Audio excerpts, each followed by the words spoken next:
Zrumbesh.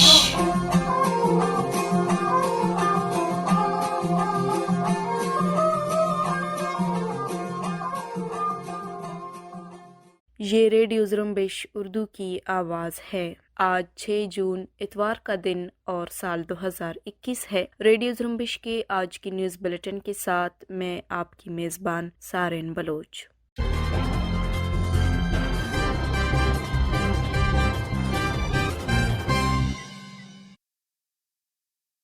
Radio Zrumbesh کے آج کی نیوز بلیٹن میں بلوچستان سمیت علاقائی و عالمی خبریں شامل ہیں۔ سب سے پہلے پیش خدمت ہیں بلوچستان سے متعلق خبریں۔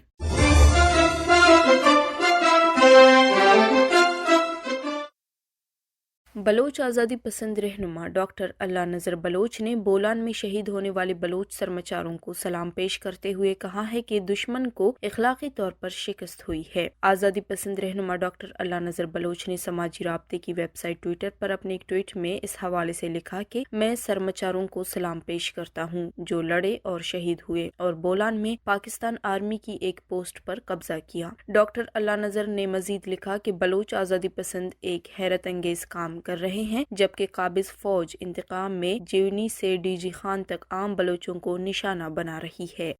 بولان کے علاقے مارواڑ میں قابض پاکستانی فوج پر بلوچ لبریشن آرمی کے کامیاب حملے کے بعد بولان کے مختلف علاقوں میں قابض پاکستانی فوج کی جارحیت جاری ہے، جہاں بزگر کے علاقے میں قابض پاکستانی فوج نے عارضی کیمپ قائم کر دی ہے۔ قائم کیے گئے کیمپ میں گن شپ ہیلی کاپٹروں کی آمد و رفت جاری ہے۔ قابض فورسز بھی بڑی تعداد میں موجود ہیں۔ دی بلوچستان پوسٹ کے مطابق بزگر، الکسر، سرکی کچھ، خرگھٹ اور گڑانک میں بھی جارحیت کی جا رہی ہے۔ مذکورہ علاقوں میں قابض پاکستانی فوج کے کمانڈوز بھی آپریشن میں حصہ لے رہے ہیں، جبکہ بزگر پہاڑ کے نواح میں واقع مالداروں کے گھروں پر بھی دھاوا بولا گیا ہے۔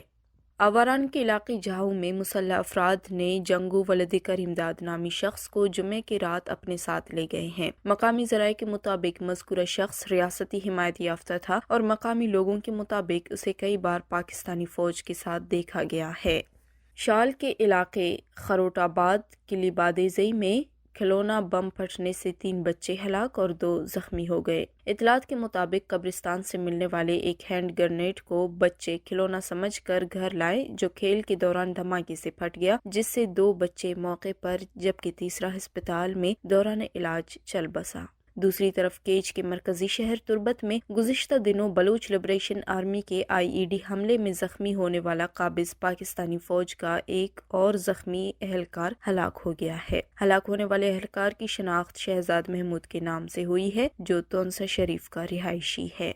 کیچ سنگ آباد کے رہائشی شاہ مراد ولد ابراہیم نامی نوجوان کو ہب چوکی میں قابض پاکستانی فوج کے اہلکاروں نے بس سے اتار کر جبری لاپتہ کر دیا ہے۔ اطلاعات کے مطابق جبری گمشدگی کے شکار شاہ مراد ولد ابراہیم اپنے بیٹے کے علاج کے لیے تربت سے کراچی جا رہے تھے کہ 3 جون سال 2021 کو ہب چوکی پہنچنے پر قابض پاکستانی فوج کے اہلکاروں نے شناختی کارڈ چیک کرنے کے بعد انہیں بس سے اتارا اور لاپتہ کر دیا۔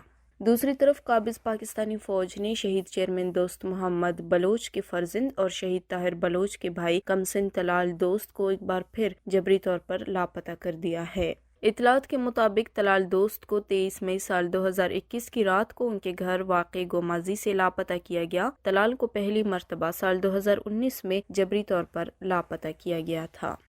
جبری طور پر لاپتہ بلوچوں کی بازیابی کے لیے جدوجہد کرنے والی تنظیم voice for Baloch missing persons کے وائس چیئرمین ماما قدیر بلوچ نے کہا ہے کہ لاپتہ افراد کا مسئلہ اس وقت پورے ملک کی عوام کے لیے ایک ناسور بن گیا ہے، لہذا ضرورت اس بات کی ہے کہ فوری طور پر ملک کی سطح پر مسنگ پرسنز کی خاندانوں کو یکجا کر کے ایک کنونشن بلایا جائے اور سیر حاصل بحث کرنے کے لیے سیاسی رہنماؤں، دانشور، صحافیوں، مسنگ پرسنز کے لیے کام کرنے والی تنظیموں اور سول سوسائٹی کی تنظیموں سے سفارشات مرتب کروایا جائے اور لانگ ٹرم پالیسی بنانے کے لیے مسنگ پرسنز تنظیموں پر مشتمل ایک جوائنٹ کمیٹی تشکیل دی جائے۔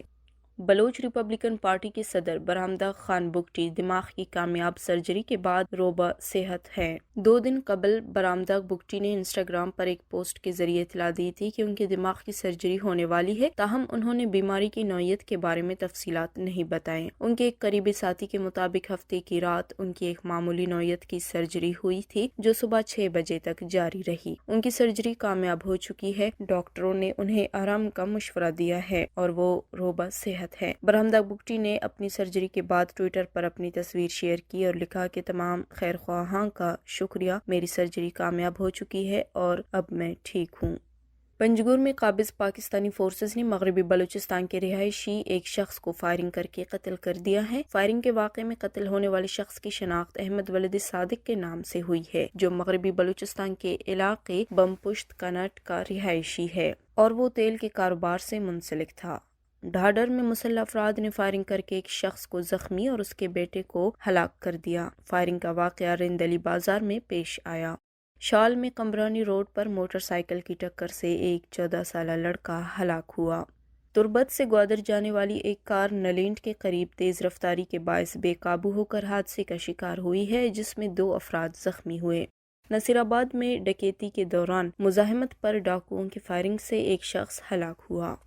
قابض پاکستانی فوج کے ہاتھوں جبری طور پر لاپتہ بہادر علی کی اعضاء کی بازیابی کے لیے جمعے کو بلوچ یکجہتی کمیٹی کی طرف سے شال میں مغربی بائی پاس پر احتجاجی مظاہرہ کیا گیا، جہاں جبری لاپتہ بہادر علی کے لواحقین گزشتہ 4 دنوں سے احتجاجی دھرنا دیے بیٹھے ہیں۔ مظاہرین نے جبری گمشدگیوں کے خلاف نعرے بازی کی اور بہادر علی کی اعضاء کی بازیابی کا مطالبہ کیا۔ لواحقین سے اظہار یکجہتی کے لیے آئے ہوئے رہنما مہرنگ بلوچ نے کہا کہ بلوچ کے مسئلے کو اس قدر پیچیدہ کیا گیا ہے کہ کوئی اسے سننا ہی نہیں چاہتا۔ اس دھرنے میں ایسی مائیں ہیں جو اپنے 5 بچوں کے ساتھ اپنے شوہر کی بازیابی کے لیے احتجاج کر رہی ہیں۔ انہوں نے کہا کہ بہادر علی ایک ایسا شخص ہے کہ جس کی کفالت میں 15 افراد ہیں۔ المیہ یہ ہے کہ ہر وقت ہمارے آنسو ہی وائرل ہو جاتے ہیں۔ کیا بلوچ قوم صرف سڑکوں پر رونے کے لیے بنی ہے؟ انہوں نے کہا کہ لاپتہ افراد کا مسئلہ تب تک حل نہیں ہوگا جب تک جبری گمشدگی کو جرم قرار نہیں دیا جاتا ہے اور جرائم کی روک تھام کے لیے خفیہ اداروں کے استعمال کی بجائے پولیس کا استعمال نہیں کیا جاتا۔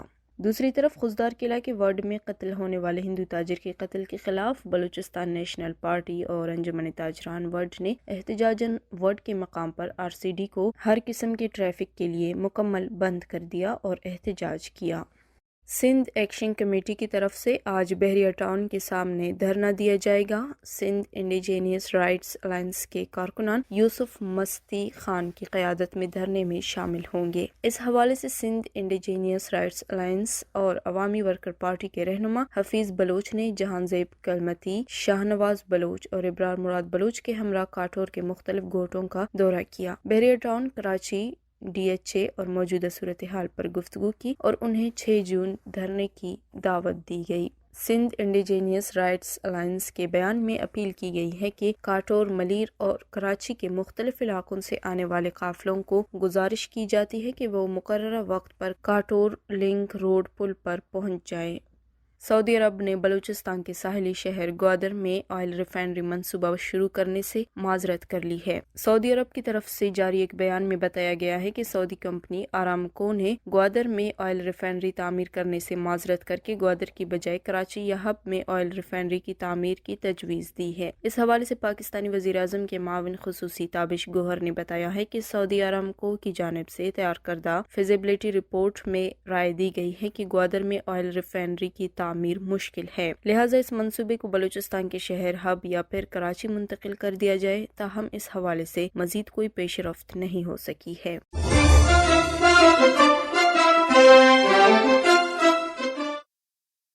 یہ تھے بلوچستان سے متعلق خبریں۔ اب علاقائی عالمی خبریں پیش کریں گے خلیل بلوچ۔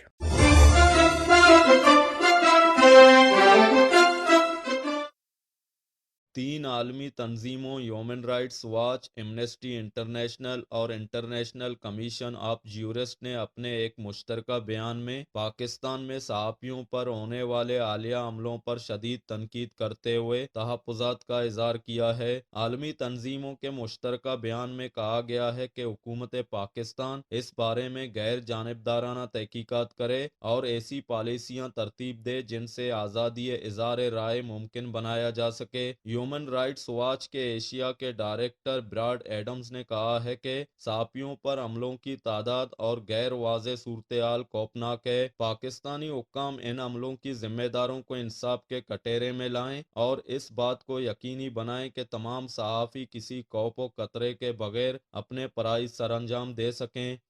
انٹرنیشنل کمیشن آف جیورسٹس کے سیکریٹری جنرل ظریفی نے کہا ہے کہ یہ انتہائی افسوسناک ہے کہ پاکستان میں عام لوگوں کو معلومات فراہم کرنے والوں کے لیے زمین تنگ کی جا رہی ہے۔ پاکستانی صحافیوں اور انسانی حقوق کے کارکنوں کو سینسرشپ، جسمانی تشدد اور حراست کا خطرہ ہے۔ اعلامیے میں سینئر صحافی احمد میر کے پروگرام کو بند کرنے پر بھی تنقید کی گئی ہے اور کہا گیا ہے کہ پاکستان میں میڈیا ایڈیٹرز پر دباؤ میں اضافہ ہو رہا ہے۔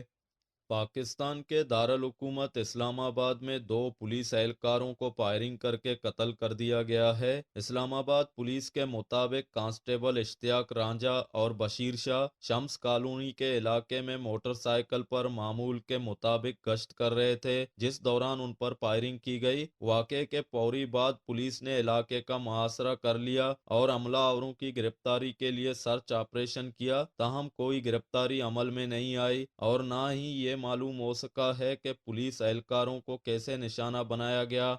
بندوبست پاکستان خیبر پختونخوا کے علاقے کوہاٹ میں گھریلو تنازع پر فائرنگ سے 6 افراد ہلاک ہو گئے ہیں۔ مقامی پولیس کے مطابق کوہاٹ کے علاقے ڈیری بانڈا میں فائرنگ کا واقعہ پیش آیا، جہاں ایک شخص نے معمولی تکرار پر گھر میں موجود لوگوں پر گولیوں کی بارش کر دی، جس سے موقع پر 6 افراد ہلاک اور 2 زخمی ہوئے۔ فائرنگ کی اصل وجہ جائیداد کا تنازع بتائی گئی ہے۔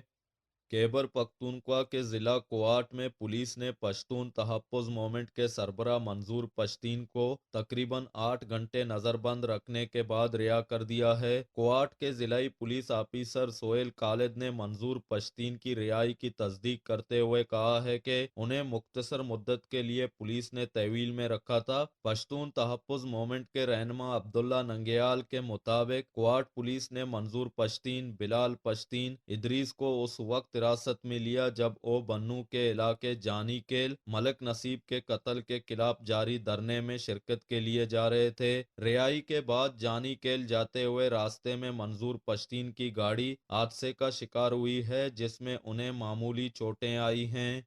افغانستان کے دارالحکومت کابل میں بسوں پر 2 بم دھماکوں کے نتیجے میں 12 افراد ہلاک اور دیگر 9 افراد زخمی ہو گئے ہیں۔ کابل پولیس کے ترجمان فردوس پرامرز کے مطابق پہلا دھماکہ کابل کے جنوب مغربی علاقے میں ہوا، جہاں آبادی کی اکثریت ہزارہ برادری کی ہے، جو اکثر دہشت گردوں کے حملوں کا نشانہ بنتی ہے۔ ان کا کہنا تھا کہ اس دھماکے میں 4 افراد مارے گئے اور 4 زخمی ہوئے، جبکہ چند گھنٹوں بعد چند کلومیٹر کے فاصلے پر دوسری بس نشانہ بنی جو ہزارہ برادری کی آبادی کے قریبی علاقہ ہے۔ کسی گروپ نے تاحال اس حملے کی ذمہ داری قبول نہیں کی ہے۔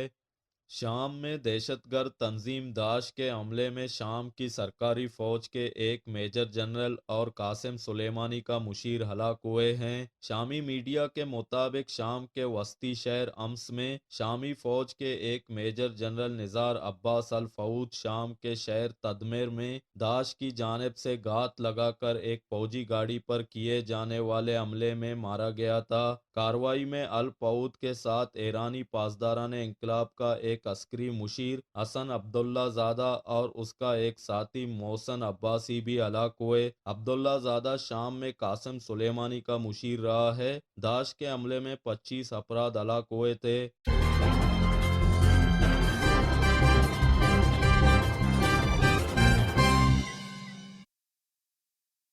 اسی کے ساتھ ہی آج کی نیوز بلیٹن کا اختتام ہوتا ہے۔ سارن بلوچ کو اجازت دیجیے اور مزید خبروں کے لیے وزٹ کرتے رہیے ہماری ویب سائٹ زرمبش.com۔